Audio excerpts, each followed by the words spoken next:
Hi, welcome everyone. I want to discuss about mutual funds. Mutual funds అంటే ఏంటి? మొత్తం ఇప్పుడు ఈ పాడ్కాస్ట్లో తెలుసుకుందాం. Mutual fund distributors. Mutual fund distributors అంటే ఇప్పుడు మనకి మ్యూచువల్ ఫండ్స్ అంటే ఏంటో తెలియనప్పుడు అసలు అది ఏంటి, అసలు మ్యూచువల్ ఫండ్స్ని అర్థం చేసుకోవటం కానీ, నెక్స్ట్ అసలు మనీ మేనేజ్మెంట్ అంటే ఏంటి, అసలు ఇన్వెస్ట్మెంట్ అంటే ఏంటి, సేవింగ్స్ అంటే ఏంటి, ఇవన్నీ తెలుసుకునేదానికి మ్యూచువల్ ఫండ్ డిస్ట్రిబ్యూటర్స్ హెల్ప్ చేస్తారన్నమాట. ఎన్ఐఎస్ఎం అనేది ఒకటి ఉంటుంది, అంటే national institute of securities markets NISM. ఇది ఇప్పుడు సర్టిఫై చేస్తుంది అనమాట. మ్యూచువల్ ఫండ్ డిస్ట్రిబ్యూటర్ సర్టిఫికేషన్ అనేది ఒక ఎగ్జామ్ ఉంటుంది. ఆ ఎగ్జామ్కి కనుక మనం అప్లై చేసుకుని రాస్తే నెక్స్ట్ మనం మ్యూచువల్ ఫండ్ డిస్ట్రిబ్యూటర్ కింద అవ్వచ్చు. School of certification of intermediaries at NISM is engaged in developing and administering certification examinations and CPA programs for professionals employed in various segments of the Indian securities markets. NISM అనేది ఇట్లా help చేస్తుంది మనకి. Assessment structure అంటే ఈ ఎగ్జామ్లో 100 questions ఉంటాయి, 1 mark each and should be completed in 2 hours. And for the passing score of the examination is 50%. There shall be no negative marking. మీకు details కావాలంటే nism.ac.in వెబ్సైట్కి వెళ్ళండి, తెలుసుకోవచ్చు. Okay, let's come into this concepts. ఈ investment concepts అంటే ఏంటి, next అసలు ఏమేమి ఉంటాయి అనేది ఇప్పుడు డిస్కస్ చేద్దాం. ఒక్కొక్క టాపిక్ డిస్కస్ చేస్తాను, so that we will be having some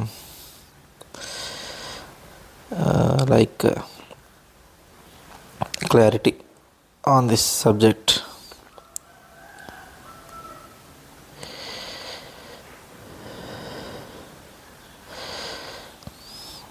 చెప్పాను కదా, ఇప్పుడు నెక్స్ట్ ఫస్ట్ ఏమవుతుందంటే ఇన్వెస్ట్మెంట్ ల్యాండ్స్కేప్ అనేది ఉంటుంది.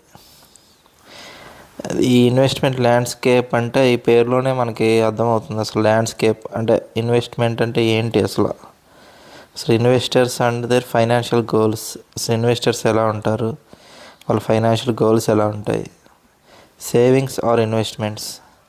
సో సేవింగ్స్ బెస్టా, ఇన్వెస్ట్మెంట్ బెస్టా, అసలు సేవింగ్ చేసుకుంటేనే ఇన్వెస్ట్మెంట్ చేయాలా, డైరెక్ట్గా ఇన్వెస్ట్మెంట్ చేయాలా అనేది తెలుసుకోవాలన్నమాట. దీనిలో డిఫరెంట్ అసెట్ క్లాసెస్, అసలు ఎన్ని టైప్స్ ఆఫ్ అసెట్స్ ఉంటాయి మనకి.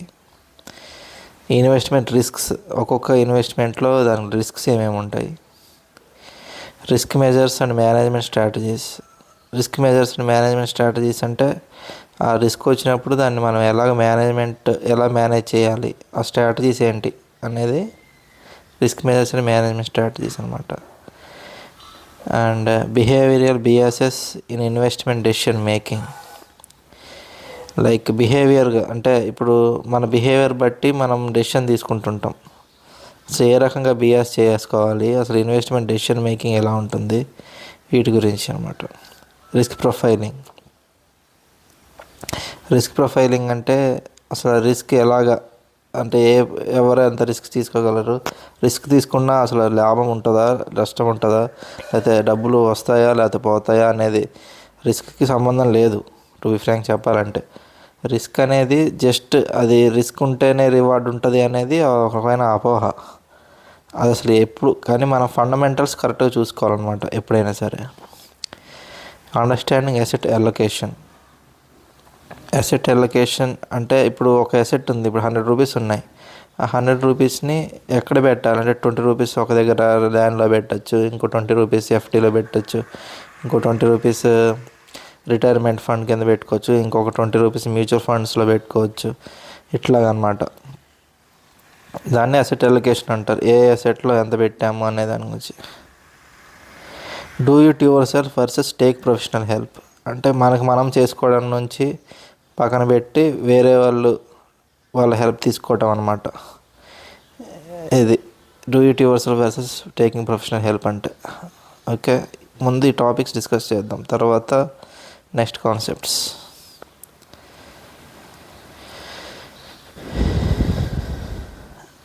ఇప్పుడు చదువుదాం. ఇప్పుడు investors and their financial goals అంటే ఇన్వెస్ట్మెంట్స్ ఏంటి, which mutual fund scheme should one buy this year.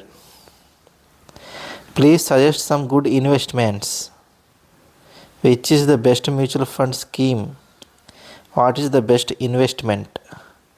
Should I invest in stocks or real estate? What is your view of the stock market? Are my investments proper or should I make some changes? One hears these and many similar questions very regularly. This is an issue with these questions. These are about the investments and not the investor. The investor's needs are not even discussed and probably not even considered important. A leadership guru and best-selling author Simon Sinek says, start with why. The discussion of investments must start with why. The purpose of investment. Why is one investing? మనం డబ్బులు పెడుతున్నామంటే అసలు ఎందుకు పెడుతున్నాం అనేది తెలుసుకోవాలి. అది తెలుసుకోకుండా invest చేయకూడదు అనేది ఇక్కడ కాన్సెప్ట్ అనమాట. అంటే మనకు ఒక క్లారిటీ ఉండాలి. మనం ₹1 స్పెండ్ చేస్తున్నామంటే అసలు ఎక్కడ స్పెండ్ చేస్తున్నాము, అది అసలు ఏంటి, నెక్స్ట్ ఏంటి అనేది ఒక బేసిక్ కామన్ సెన్స్ అన్న, లైక్ ఒక బేసిక్ అండర్స్టాండింగ్ అన్న ఉండాలన్నమాట. అది ఇక్కడ main point. Why investments. Let's take look at some examples. అంటే ఇప్పుడు ఒక అమ్మాయి ఉంది, చదువుకుందాం అనుకుంటుంది. ఇప్పుడు తనకి చదువుకోవాలంటే ఆ ఎడ్యుకేషన్ అందించాలంటే దానికి ఒక మనీ కావాలి. ఆ టైప్ ఆఫ్ ఫండ్ కింద తీసుకోవచ్చు, దానికోసం ఇన్వెస్ట్మెంట్ చేసుకోవచ్చు. ఇంకోటి, ఒక పెన్షన్ కావాలి. ఇప్పుడు హౌస్ వైఫ్ ఉంటారు, వాళ్ళకి ఒక పెన్షన్ కావాలి. ఆ పెన్షన్ కావాలంటే అదొక రకమైన ఇన్వెస్ట్మెంట్ తీసుకోవచ్చు. ప్రమోషన్ వస్తుంది, ఆ ప్రమోషన్ వచ్చిన డబ్బులు పక్కన పెట్టుకుంటారు. అండ్ ఊరికే ఇల్లు ఉంటుంది, ఇల్లు రోజు ఎత్తుకోవడానికి అదొక రకమైన కాకుండా ఇప్పుడు ఒక సొంత ఇల్లు కట్టుకుందాం అంటారు, లేదంటే మంత్లీ ఇన్కమ్ కోసం. ఇవన్నీ ఈ టైప్ ఆఫ్ ఇవన్నీ ఏంటంటే ఎగ్జాంపుల్స్ అనమాట. రిటైర్మెంట్ ఫండ్ అవ్వచ్చు, ఫైనాన్షియల్ గోల్స్ అంటారు వీటినే. మనకి ఏ రకమైన గోల్ అయినా మనం ఫుల్ఫిల్ చేసుకోవడం కోసం చేసేదాన్నే ఇన్వెస్ట్మెంట్ అంటారు. ఇంకా రిస్క్ ఉంటుంది, కొన్నిసార్లు రివార్డ్ ఉంటుంది. వీటన్నిటిని మేనేజ్ చేసుకోవాలన్నమాట. అండ్ ఇల్లు కొనుక్కుందాం అనుకుంటా, like Surender Singh has to buy a house but some other people want to fund their lives in retirement. Objectives we convert these into financial goals. మన ఆబ్జెక్టివ్స్నే మన ఫైనాన్షియల్ గోల్స్ కింద కన్వర్ట్ చేసుకుంటాం. కొంతమంది like they want to start a business. Lifestyle in retirement, buying a vehicle, buying or renovating one's house, take a big vacation తీసుకోవడం కోసం కొంతమంది. This is where money needs to be drawn from the investments. Like ఇప్పుడు డైరెక్ట్గా వెళ్ళిపోవాలనుకుంటే కుదరదు, మనం save చేయాలి, తర్వాత invest చేసుకోవాలి. ఆ ఇన్వెస్ట్మెంట్ చేసిన డబ్బుల్ని మనం తీసుకుని ఈ ఫీజు గురించి కానీ, లేకపోతే ఒక మంత్లీ ఇన్కమ్ కింద కానీ, లేదంటే ఇన్వెస్ట్మెంట్స్ కింద కానీ మనం ఇన్వెస్ట్ చేసుకోవాలన్నమాట, ఖర్చు చేసుకోవాలి. Apart from the emergency fund, one May by insurance policies to cover the risks of such events. Like emergency fund కింద కాకుండా కొంతమంది ఇన్సూరెన్స్ కూడా తీసుకుంటారు. హాస్పిటలైజేషన్, యాక్సిడెంట్, థెఫ్ట్, ఇవన్నీ ఏంటంటే మనకు తెలియదు, వీటి కోసమే ఇన్సూరెన్స్ అని పెడతారు. ఇప్పుడు హెల్త్ ఇన్సూరెన్స్ ఉంటుంది, లేకపోతే డెత్ బెనిఫిట్ ఉంటుంది, ఇవన్నీ ఉంటాయి అన్నమాట. And take proper decision. కరెక్ట్గా డెసిషన్ తీసుకునేటప్పుడు. Retirement or children's education fall into the responsibilities category, whereas grand vacation may be a good to have goal. Both the timeline and amount are critical for one to be able to plan to achieve the goal. Are the goals in the near term or far in the future. అంటే అవి నియర్గా ఉన్నాయా, ఫార్గా ఉన్నాయా, future దగ్గరలో ఉన్నాయా. ఇప్పుడు next 1-2 ఇయర్స్లో డబ్బులు కట్టాల్సి వస్తుంది, ఇంకొన్ని 5 ఇయర్స్ తర్వాత కట్టాల్సి వస్తుంది, తర్వాత 10 ఇయర్స్ తర్వాత దాచుకోవాల్సి వస్తుంది. ఇప్పుడు నీకు జాబ్ లేకపోతే తర్వాత రిటైర్మెంట్ చేయించుకోవాల్సి వస్తుంది ఫండ్ కోసం. లేదంటే ఒక బిజినెస్ రన్ చేసినప్పుడు దానికి ఒక పర్పస్ ఫండ్స్ ఉంటాయి, లోన్స్ ఉంటాయి. లోన్స్ అనేవి కొద్దిగా వాటిని క్లియర్ చేసుకోవాలి, దానికి ఒక రకమైన ఫండ్ తీసుకోవాలి. లోన్స్ అంటే మనం ఇంకా ఎక్కువ డబ్బులు కట్టాల్సి వస్తుంది. ఇన్వెస్ట్మెంట్కి లోన్కి చాలా డిఫరెన్స్, ఆపోజిట్ అనమాట రెండు. కాబట్టి లోన్స్ లేకుండా చూసుకోవడం మంచిది. Next, short term needs versus long term goals. Critically important, ఇప్పటికిప్పుడు చాలా ఇంపార్టెంట్ రెస్పాన్సిబిలిటీస్ ఆర్ నీడ్స్ ఉంటాయి, ఇంకొన్ని డ్రీమ్స్ ఉంటాయి, ఇంకొన్ని గుడ్ టు హ్యావ్ ఉంటాయి. ఇమ్మీడియట్లో ఉంటాయా, లేకపోతే నియర్ టర్మా, మీడియం టర్మా, లాంగ్ టర్మా అనేది ఇవన్నీ ఒక టేబుల్లో పెట్టుకుని ఆ టేబుల్లో మనం రాసుకుని చేసుకోవాలన్నమాట ప్లాన్స్. దీన్నే టైం మేనేజ్మెంట్ మ్యాట్రిక్స్ అంటారు. అర్జెంటా, నాట్ అర్జెంటా, ఇంకోటి ఇంపార్టెంటా, నాట్ ఇంపార్టెంట్, ఇవన్నీ ఒక టేబుల్లో పెట్టుకుని రాసుకోవాలన్నమాట. ఇప్పుడు మనకు క్లారిటీ ఉంటుంది. నెక్స్ట్, అర్జెంట్ అండ్ ఇంపార్టెంట్ అనేది ఒక quadrant, urgent and not important అదొక క్వాడ్రంట్. అంటే ఈ టైప్ ఆఫ్ క్వాడ్రంట్స్లో మనకు ఏమేమి కావాలి, ఏంటి మన ఫ్యూచర్, అసలు ఏ టైప్ ఆఫ్ గోల్స్ ఉన్నాయి, financial goals, time horizon for achievement and inflation. మనం టైం హారిజన్ ఉంటుంది, ఈ 5 ఇయర్స్లో అవ్వాలని ఉంటుంది, కానీ అప్పటికి ఇప్పుడు ఉన్న 100 రూపాయలది 100 రూపాయలే ఉంటుందని తెలియదు. ఎందుకంటే ఇన్ఫ్లేషన్ అనేది ఒక ఫ్యాక్టర్ ఉంటుంది, అది 125 రూపీస్ అవ్వచ్చు. The expenses during the retirement years. అంటే ఇప్పుడు రిటైర్మెంట్ అప్పుడు కూడా ఎక్స్పెన్సెస్ ఉంటాయి. అంటే ఇప్పుడు ఉన్నప్పుడు దాన్ని కరెక్ట్గా మేనేజ్ చేసుకుంటే ఫ్యూచర్లో బాగుంటుంది అనమాట. అది ఇప్పుడు ఉండాలంటే దానికి కరెక్ట్ మన జాబ్, బిజినెస్ ఏదో ఒకటి చేసుకుని దానికి తగ్గట్టు డబ్బులు సంపాదించి పెట్టుకోవాలన్నమాట. అది horizon for the investment. As will see good ahead, going ahead, knowing your horizon is important for investment decisions. ఏంటి ద పూల్ అప్రోచ్ అంటారు దీన్నే.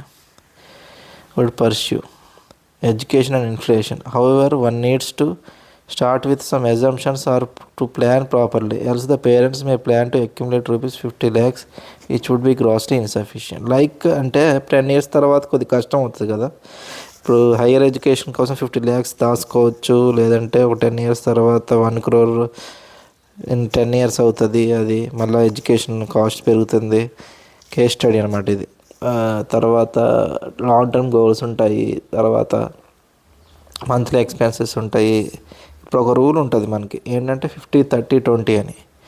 50 అంటే ఏంటంటే మన ఖర్చులు, ఆ 50% ఇప్పుడు 100 రూపీస్ ఉన్నప్పుడు దానిలో 50 రూపీస్ మనకి ఖర్చులకు సరిపోతుంది. 30 రూపీస్ ఏమో వాంట్స్ అండ్ వాంట్స్ను ఇప్పుడు మనకు కావాల్సిన లైక్ కారు లేకపోతే ఇవన్నీ వాంట్స్ అంటారు కదా, వీటి కోసం 20% సేవింగ్. ఇదన్నమాట రూల్. ఎందుకంటే ఎవరికైనా ఖర్చులు తప్పవు, ఆ 50% ఆ ఖర్చులు అనేవి తప్పవు. దాన్ని అది లేకుండా ఉండాలంటే కుదరదు. టు ఫ్రాంక్ చెప్పాలంటే ఆ ఖర్చులు కూడా ఉండకూడదు. ఖర్చులు ఉండకుండా ఓన్లీ సేవింగే చేస్తానంటే అది ఇట్స్ నాట్ పాసిబుల్. ఎందుకంటే ఇప్పుడు డబ్బులు ఖర్చు పెట్టకుండా రాదు కదా ఏదైనా, అట్లా అనమాట. ఇన్ఫ్లేషన్ 6% ఉందనుకోండి, ఇప్పుడు 30,000 నెక్స్ట్ ఇయర్కి 31,800 అవుతుంది అట్లా. Okay, let's continue this. Savings or investment. Saving and investment అంటే ఏంటనేది ఇప్పుడు చూద్దాం. ఇది వెరీ ఇంపార్టెంట్ టాపిక్ లాగా అనిపించింది నాకు ఎందుకో. The word saving originates from the same root as safe. The safety of money is of critical importance here. Whereas when invests money, the primary objective typically is to earn profits. The important point to note here is that there is a trade-off between risk and return. సేవింగ్లో ఏంటంటే పోవు, ఇప్పుడు ఎఫ్డీలో పెట్టుకుంటాం 5% అన్నా 6% 7% return వస్తుంది 1 ఇయర్కి. అంటే అవి పోవు, అంటే ఇప్పుడు మైనస్ అనేది ఉండదు, అంటే రిస్క్ అనేది 0. కానీ ఇక్కడ reduction in the amount of money అనేది ఉండదన్నమాట. ఇక్కడ ఏమవుతుందంటే రిస్క్ తీసుకున్నప్పుడు రిడక్షన్ కూడా ఉంటుంది ఇన్వెస్ట్మెంట్ చేసినప్పుడు. ఇప్పుడు మనం మాట్లాడేదే మ్యూచువల్ ఫండ్స్ గురించి కాబట్టి మ్యూచువల్ ఫండ్స్లో అప్పుడప్పుడు తగ్గుతాయి, అవి 10%, 20%, 30%, కానీ జీరోకి మాత్రం వెళ్ళదు. ఇప్పుడు స్టాక్స్ ఉంటే జీరోకి వెళ్ళిపోతాయి. జీరోకి వెళ్ళడం అనేది ఇంపాసిబుల్. ఇప్పుడు ఒక 50% లేకపోతే కూడా తగ్గదు, ఇంపాసిబుల్ 50% తగ్గడం. తగ్గినా మళ్ళీ ఒక 2 years తర్వాత మళ్ళీ మన డబ్బులు మనకి ఇంకో 20% పెరిగినా వస్తాయి మినిమం. కానీ స్టాక్స్ అలా కాదు. స్టాక్స్ ఎలాగా, ఇప్పుడు 100 రూపీస్ 20 రూపీస్ అయిపోవచ్చు, ఆ 20 రూపీస్ మళ్ళీ 200 అవ్వచ్చు, ఆ 200 500 అవ్వచ్చు, మళ్ళీ 500 రూపీస్ మళ్ళీ 100 అయిపోవచ్చు, ఆ 100 మళ్ళీ జీరో అయిపోవచ్చు ఒకవేళ కంపెనీ తీసేస్తే. అంటే ఇవన్నీ అది రిస్క్తో కూడిన ఇదనమాట స్టాక్స్ అనేవి. కానీ మ్యూచువల్ ఫండ్స్ అంటే అలా కాదు. ఇప్పుడు 100 కంపెనీస్ ఉంటాయి, అది మంచి కంపెనీస్ అంటే ఫండమెంటల్స్ చూసుకోవాలి. ఫండమెంటల్ అనాలిసిస్ అంటే ఏంటంటే మన ఆ 100 కంపెనీస్ లేకపోతే 50 కంపెనీస్ అవి మంచివా కాదా, నెక్స్ట్ ఎలా ఫ్యూచర్లో పర్ఫామ్ చేస్తే వాటి గ్రోత్ ఎలా ఉంటుంది, ఏ పర్సెంట్లో వస్తాయి ఏంటి అనేది మనం కామన్ సెన్స్తో ఆలోచించి చూసి పెట్టుకోవాలన్నమాట. ఫ్యాక్టర్స్ టు ఎవాల్యుయేట్ ఇన్వెస్ట్మెంట్స్ అంటే ఇప్పుడు ఇన్వెస్ట్మెంట్ అంటే ఇది స్టాక్స్ వీటి గురించే మాట్లాడాం. మనకి ఏమేమి చూడాలి అసలు, ఫ్యాక్టర్స్ అంటే ఏంటి అసలు? Safety, next liquidity, returns. ఇప్పుడు నేను ఆల్రెడీ అనలైజ్ చదివిన ప్రకారం చెప్పేది ఏంటంటే, ఇప్పుడు ల్యాండ్లో పెట్టుకున్నప్పుడు లిక్విడిటీ ఉండదు, ఎందుకంటే డైరెక్ట్గా అమ్మేసి ఎమ్మటెమ్మటే కొనలేము. అమ్మేయలేము డైరెక్ట్గా 1-2 డేస్లో అమ్మేసి కొనేసేటట్టు ఉండదు. ఇంకోటి రిటర్న్స్ కూడా ఇప్పుడు ల్యాండ్ 5 yearsలో డబుల్ అవ్వచ్చు, 10 yearsలో డబుల్ అవ్వచ్చు, లేదా 15 yearsలో డబుల్ అవ్వచ్చు, లేదా ట్రిపుల్ అయిపోవచ్చు, ఇంకా పెరిగిపోవచ్చు. ఒక్కోసారి చెప్తున్నా అంటే ఎలా అవ్వచ్చు, ఏమైనా అవ్వచ్చు ల్యాండ్కి సంబంధించి మార్కెట్ కండిషన్స్ ప్రకారం ఇట్లా ఉంటుందన్నమాట. And this begins with the safety of capital invested, however one could stretch so that its includes the degree of surety of income from investment. Liquidity అంటే ఎమ్మటే మనం యూజ్ చేసుకోగలమా లేదా, is it possible to liquidate part of the investment or is it necessary to sell the whole thing. అంటే ఇప్పుడు ఒక land ఉంది, అది మొత్తం అమ్మితే కానీ రాదు కదా. ఇప్పుడు 1%, 2% అమ్ముతానంటే కుదురుతుందా? కుదరదు. అంటే దానిలో ఉండే అడ్వాంటేజ్ దానిలో ఉన్నాయి. అది ఓన్లీ లాంగ్ టర్మ్ పర్పస్కో దేనికోసం అయితే బిజినెస్ పర్పస్ కోసం అయితే ల్యాండ్ అది వేరే ఇష్యూ. కానీ ఇక్కడ అది లిక్విడిటీ గురించి మాట్లాడుతున్నా. అంటే లిక్విడిటీ అనేది డైరెక్ట్గా ఇప్పటికిప్పుడు అవైలబుల్గా ఉందా లేదా మనం పెట్టిన asset. Returns, periodic income and capital appreciation, capital gains ఇవన్నీ ఉంటాయన్నమాట మ్యూచువల్ ఫండ్స్లో. And trade off between liquidity and returns, అంటే లిక్విడిటీకి రిటర్న్స్కి అసలు వీటన్నిటికీ కావాల్సింది ఏంటి అంటే మ్యూచువల్ ఫండ్స్ ఇప్పుడున్న option. Convenience, ability to conveniently check the value of investment as well as to receive the income. కన్వీనియంట్గా మనం మ్యూచువల్ ఫండ్స్లో పెట్టుకుంటే ఎప్పటికప్పుడు తీసుకోవచ్చు, ఎప్పటికప్పుడు అది పెరిగిందా తగ్గిందా చూసుకోవచ్చు. పార్షియల్లీ కాదు ఎంత కావాల్సిందో తీసుకోవచ్చు, మనం మొత్తం కావాల్సిన మొత్తం తీసుకోవచ్చు. ఇట్లా మనకు ఆప్షన్స్ ఉంటాయన్నమాట. Ticket size require more than 1 lakh, sometimes more 1 crore అంట ఇక్కడ. Because they could afford the same without checking whether they need it or that was appropriate for their situation or goals.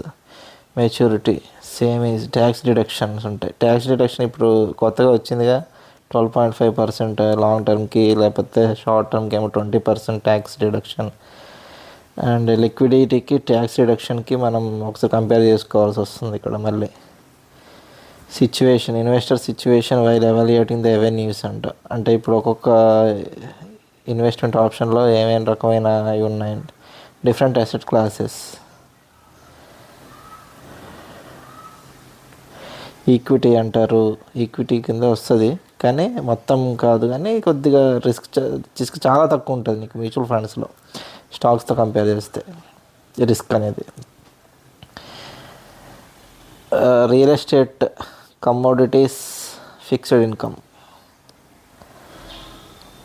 4 broad categories కింద ఉన్నాయి. ఇప్పుడు real estate ఉంది, commodities ఉన్నాయి, equity ఉంది, fixed income ఉంది.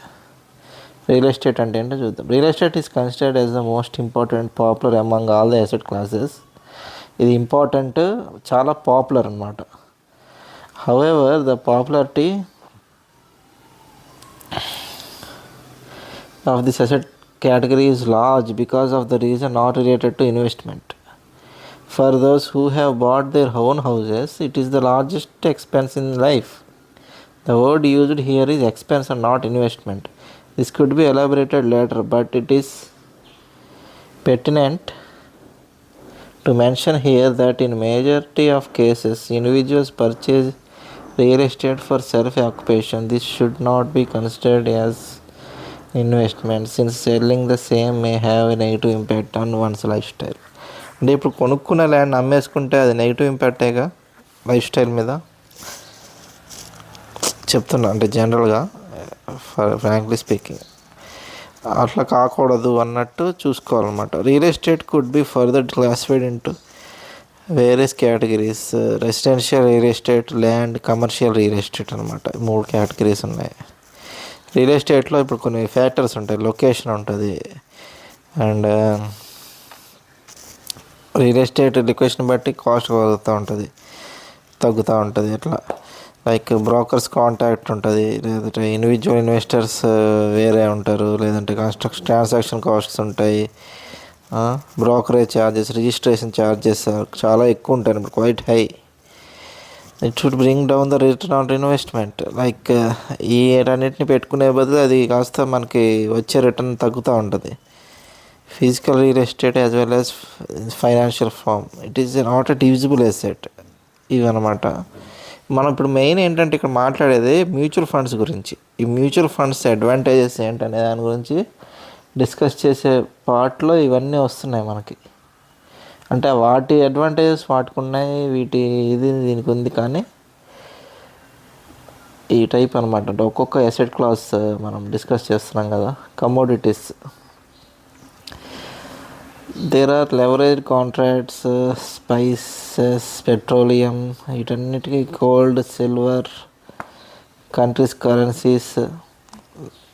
Leverage contracts highly risky, అంటే ఇవన్నీ commodities కింద వస్తాయి. Central banks gold in their reserves, ఇవన్నీ కమోడిటీస్ అనమాట. ఫిక్స్డ్ ఇన్కమ్ అంటే మనకి తెలుసు కదా, public sector enterprises, municipal corporation, banks, financial institutions, government, state governments, union government, ఇవన్నీ ఒక రకమైన ఇదనమాట. ఈక్విటీ అంటే ఇప్పుడు ఈక్విటీ గురించి మనకి తెలియదు. ఇప్పుడే వచ్చాం కాబట్టి తెలుసుకుందాం. First equity, this is the owners capital in a business. Someone who buys shares in a company becomes a part owner in the business. In that sense, this is risk capital, since the owner's earnings from the business are linked to the fortunes and hence the risks of the business. When one buys the shares of a company through the secondary market, the share price could be high or low in comparison to a fair price. Historically, equity investing has generated returns in excess of inflation, which means the purchasing power of one's money can increase over the years. This has also delivered high returns than other investment avenues most of the time. If one considers long investment periods, since the base year of 1979, Sensex has grown from a level of 100 to around 66,000. 2023. This is an appreciation of around 16% per annum, compounded annually.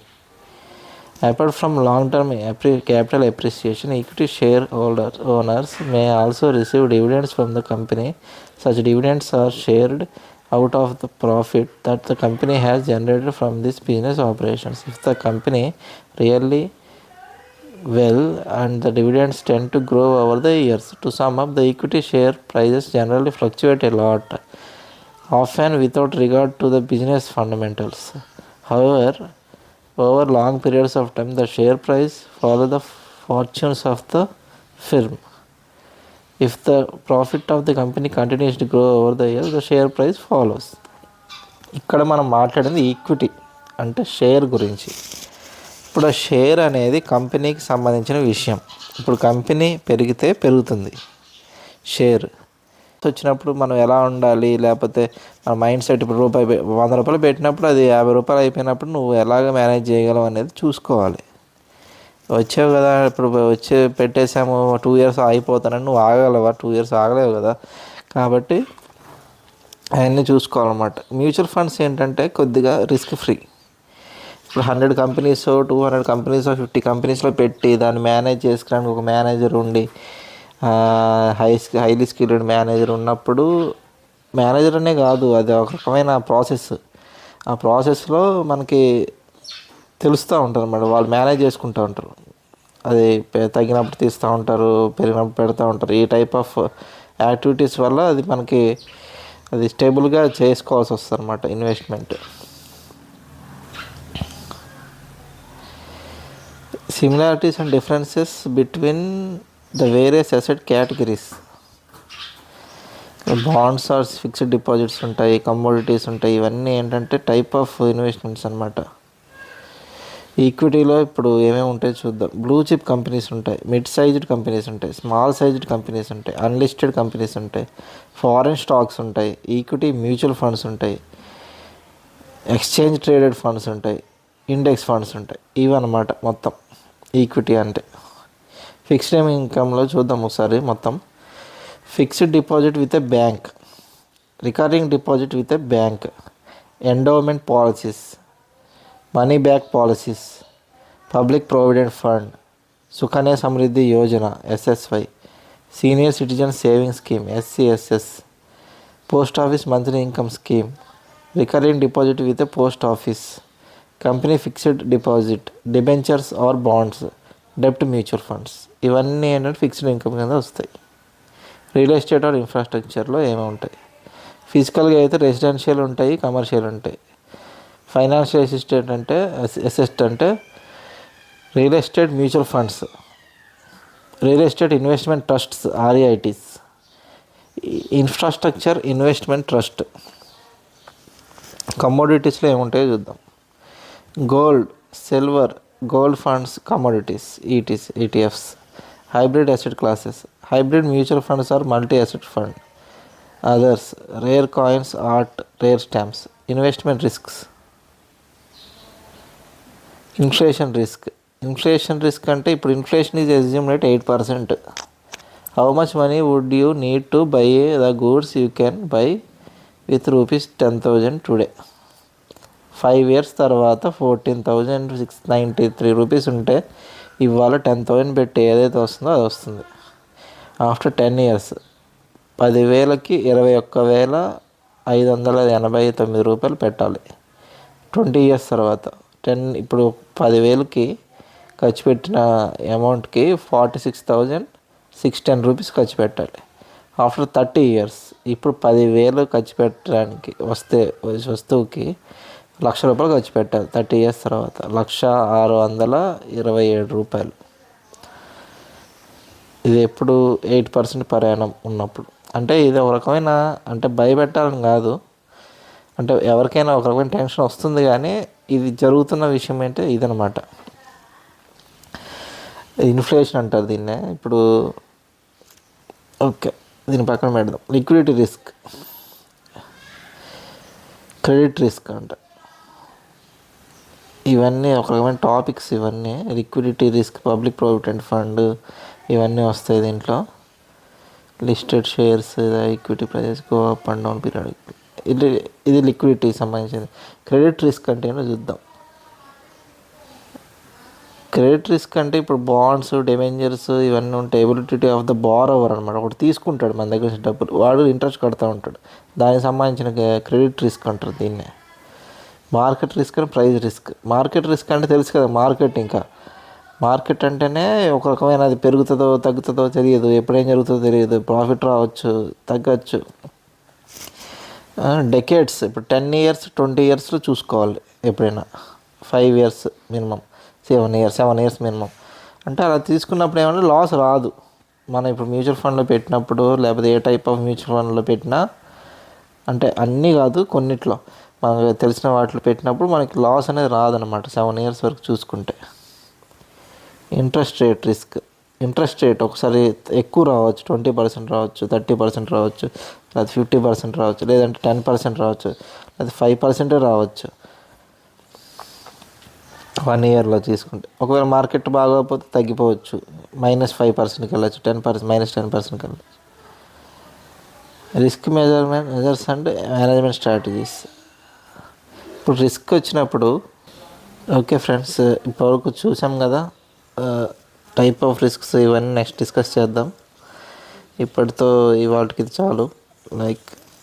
Like investment landscape అంటే అర్థమైంది కదా, అసలు ఏ type of ఉంటాయి ఏంటనేది. Okay, signing off, bye.